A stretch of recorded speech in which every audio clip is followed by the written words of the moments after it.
स्वतःला पाहायला मिळाले। मनसे जी मागणी करते प्रामुख्याने मुंबईमध्ये असेल, नाशिकमध्ये असेल, तर त्या संदर्भात त्यांना काही जागा सोडल्या जाणार आहेत का?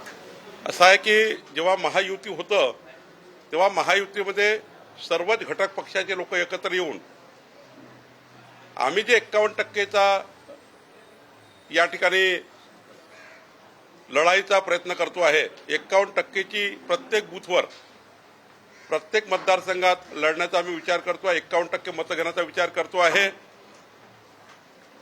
या 51% मताकरता आणि जी सीट जो जिंकू शकेल शेवटी जिंकण्याचं राजकारण करावं लागेल आणि जिंकण्याकरता ज्या महायुतीमध्ये जी जागा ज्यांना मिळेल त्यांना ती जागा द्यावी लागेल। जागा हा आग्रह नाही आहे, चिन्ह हा आग्रह नाही आहे, आमचा सर्वांचा एकत्रित मत आहे की जिंकण्याकरता जे जे काही ज्याला उमेदवार ज्यांच्याकडे असतील, शेवटी उमेदवारी महत्त्वाची आहेत।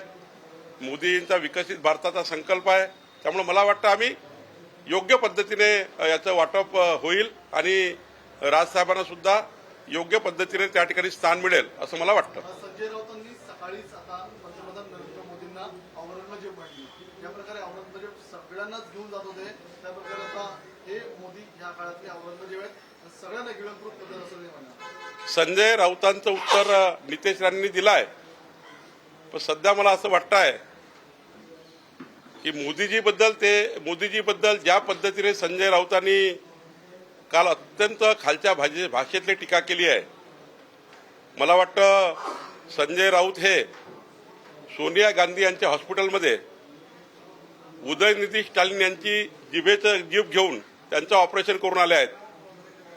त्यांना हिंदू सनातन धर्म संपवण्याची भाषा उदयनिधी स्टॅलिननी केली आणि तीच भाषा संजय राऊत करता आहेत। माननीय प्रधानमंत्री नरेंद्र मोदीजींनी 5 ते 27 वर्षानंतर अयोध्येमध्ये प्रभू रामचंद्राची प्रतिष्ठापना केली आणि अशा विश्वगौरव युगपुरुष नरेंद्र मोदीजीबद्दल औरंगजेब म्हणणे खरं तर अत्यंत खालचं विधान।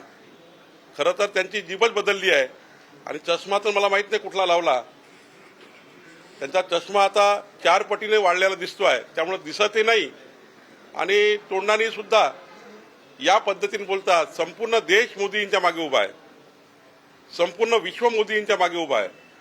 आपण बघितलं असाल 22 जानेवारीला या देशामध्ये जगातली सर्वात मोठी दीपावली झाली आणि अशा व्यक्तीला मोदीजींना औरंगजेब म्हणणे हे या देशातली जनता, महाराष्ट्राची जनता सहन करणार नाही।